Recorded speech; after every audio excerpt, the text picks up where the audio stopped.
Shalom, selamat malam Sahabat Petra yang dikasihi Tuhan. Malam hari ini, Rema akan dilayani oleh Saudara Alfonso Alexander dari GKMI Yogyakarta. Dengan tema, apakah Anda mempercayai hal ini? Yang diambil dari Yohanes 11 ayat 25. Mari Sahabat Petra, kita menyiapkan hati untuk mendengarkan dan merenungkan firman Tuhan. Selamat bersekutu, Tuhan Yesus memberkati. Selamat dan salam sejahtera bagi kita semua yang mendengarkan dimanapun dan kapanpun renungan ini diperdengarkan. Tema kita pada hari ini berasal dari Yohanes 11 ayat 25 dengan judul "Apakah Anda mempercayai hal ini?" Diambil dari Yohanes 11 ayat 25. Yohanes 11 ayat 25. Jawab Yesus, "Akulah kebangkitan dan hidup. Barang siapa percaya kepadaku, ia akan hidup walaupun ia sudah mati." Jawab Yesus, "Akulah kebangkitan dan hidup. Barang siapa percaya kepadaku, ia akan hidup, walaupun ia sudah mati." Para pendengar sekalian yang dikasihi Tuhan, izinkan saya untuk mengucapkan selamat Paskah bagi teman-teman terkhususnya dari gereja tradisi Protestan dan juga Katolik, bahwa Tuhan yang kita sembah itu sungguh telah menderita, mati, dan juga bangkit pada hari yang ketiga. Semua hal, baik yang dilihat baik maupun buruk, semuanya telah terjadi. Tentang bagaimana Yesus diarak masuk, menaiki keledai muda, bahkan pada waktu ia turut menderita juga seperti nubuatan Nabi Yesaya, dan juga kebangkitannya, semuanya sudah dinubuatkan beratus-ratus tahun lamanya sebelum peristiwa ini terjadi. Para nabi sudah memberitakannya,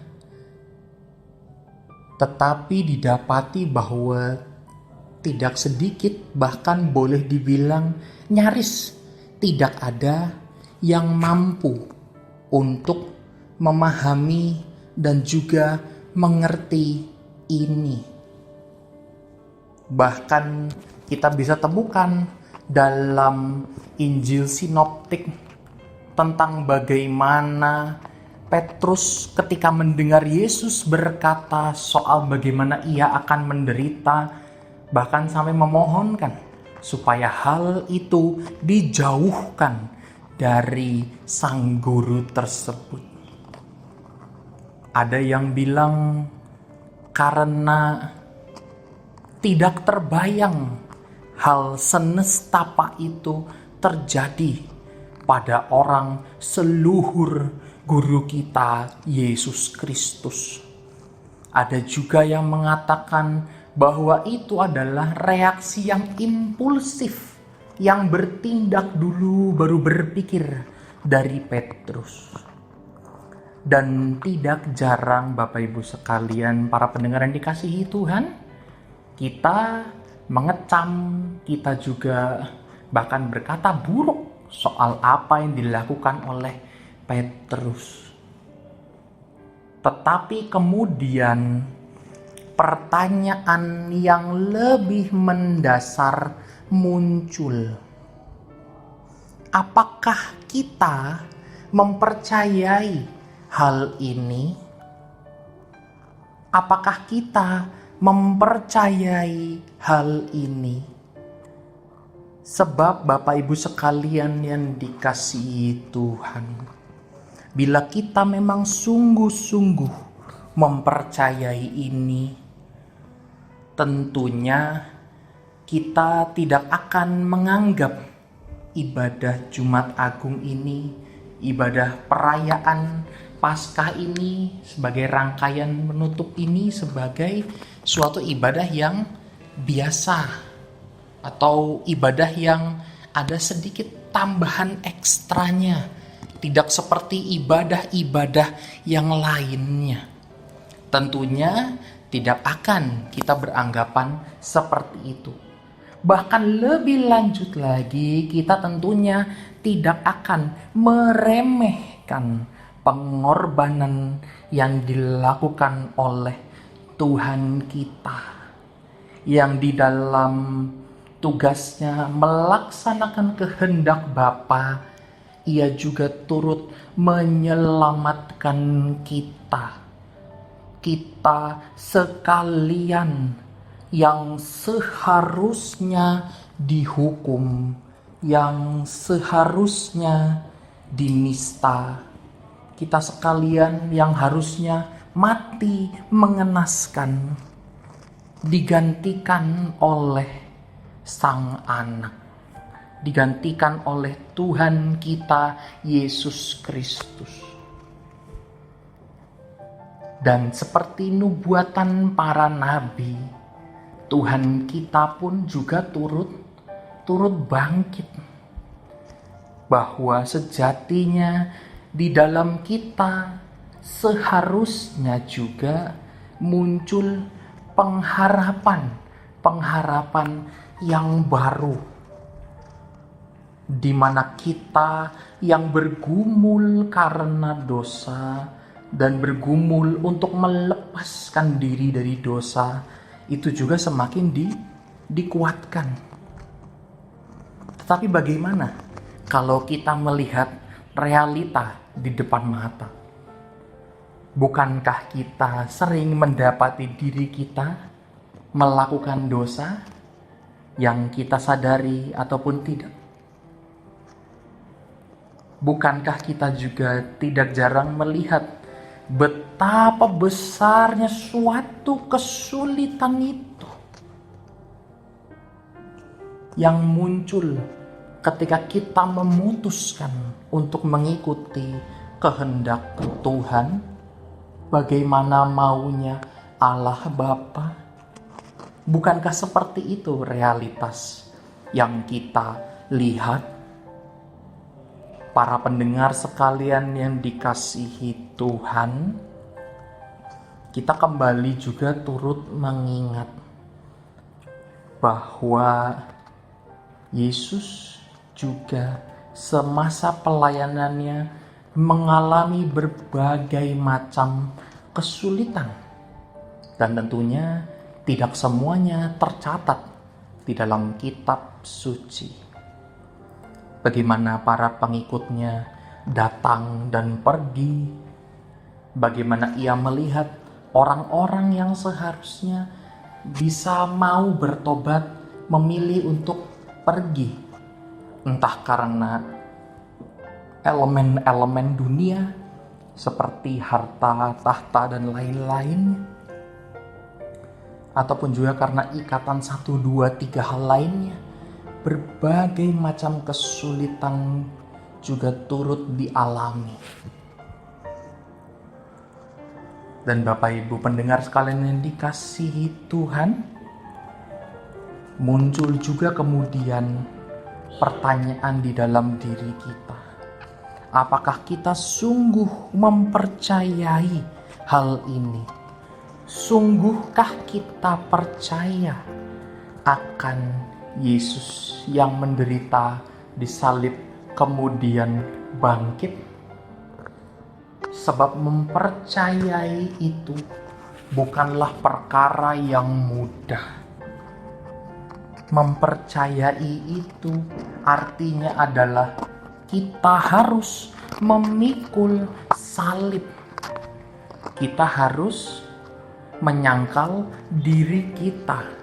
Kita harus mengikuti Tuhan Yesus sebagai konsekuensi logis ketika kita mempercayai hal ini, ketika kita percaya Yesus adalah Tuhan, kita percaya bahwa Ia bangkit, sungguh bangkit, semuanya itu sudah turut menjadi bagian yang kita terima, full paket, tidak bisa dipisah.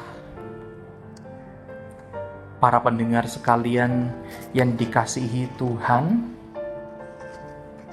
adalah tidak mudah kita mengakui dalam kita mengikuti Tuhan. Adalah tidak mudah kita mengikuti Tuhan, apalagi ketika pencobaan, ketika tantangan, bahkan hal-hal yang bahkan tidak pernah kita bayangkan sebelumnya menimpa diri kita. Sungguhlah itu bisa membuat hati kita gentar. Bahkan tidak jarang kita juga bisa turut bertanya, sebetulnya Tuhan itu di mana? Kalau Ia ada, kenapa Ia tidak tolong saya? Dan lain-lain halnya macam-macam. Hal yang sama juga turut diutarakan oleh para murid pada waktu itu yang melihat Tuhan mereka tergantung. Para murid yang tetap setia menemani, melihat guru mereka didera, guru mereka dihinakan, bahkan sampai menderita bentuk kematian yang terburuk. Itu semua sanggup mengguncang bahkan iman orang yang paling kuat sekalipun. Oleh karena itu, tidaklah perlu heran bahwa ketika orang-orang mendengar kabar tentang bagaimana Yesus itu bangkit, orang-orang tidaklah langsung percaya. Tidak langsung. Bahkan ada murid yang kemudian mengambil tindakan, ayo kita periksa sendiri. Bahkan sampai juga ada yang bilang, aku harus pegang dulu lukanya, baru aku percaya. Bahkan sampai Tuhan Yesus pun berkata, berbahagialah yang tidak melihat namun percaya. Sungguhlah memang tidak mudah. Tidak mudah untuk melihat namun percaya. Tidaklah mudah. Apalagi di zaman-zaman sekarang di mana semakin banyak orang yang juga turut menuntut bukti. Apakah kita mempercayai hal ini? Para pendengar sekalian yang dikasihi Tuhan, bila kita memang sungguh mempercayai ini, mari kita sekalian, mari kita sekalian tunjukkan apa yang sudah kita bisa rubah. Kita tunjukkan bahwa diri kita dengan daya yang dari Tuhan sanggup berubah. Menunjukkan bahwa diri kita ini sejatinya juga bisa berkenan kepada Allah Bapa. Bahwa perjuangan yang kita alami, yang kita gumulkan, yang kita kejar, sejatinya tidaklah sia-sia. Bahwa kita kemudian bisa juga menghadirkan diri kita sebagai manusia baru, seperti yang Tuhan kehendaki. Kita bahkan juga bisa menjadi teladan bagi orang-orang yang membutuhkan. Kita bisa juga menjadi teladan bagi mereka yang melihat, oh ternyata kehidupannya Bapak, kehidupannya Ibu sejak mengenal Tuhan Yesus dengan sungguh-sungguh menjadi jauh lebih baik lagi. Dan kelak ketika ada orang yang bertanya, apakah Anda mempercayai hal ini? Apakah Anda percaya bahwa Yesus adalah sungguh-sungguh Tuhan yang telah bangkit, yang telah menderita di salib demi manusia dan bangkit. Itu sungguh Anda percayai? Para pendengar sekalian yang dikasihi Tuhan, hanya kita masing-masing yang bisa menjawab itu. Syukur kepada Allah. Selamat memperingati Hari Paskah. Tuhan Yesus memberkati. Amin.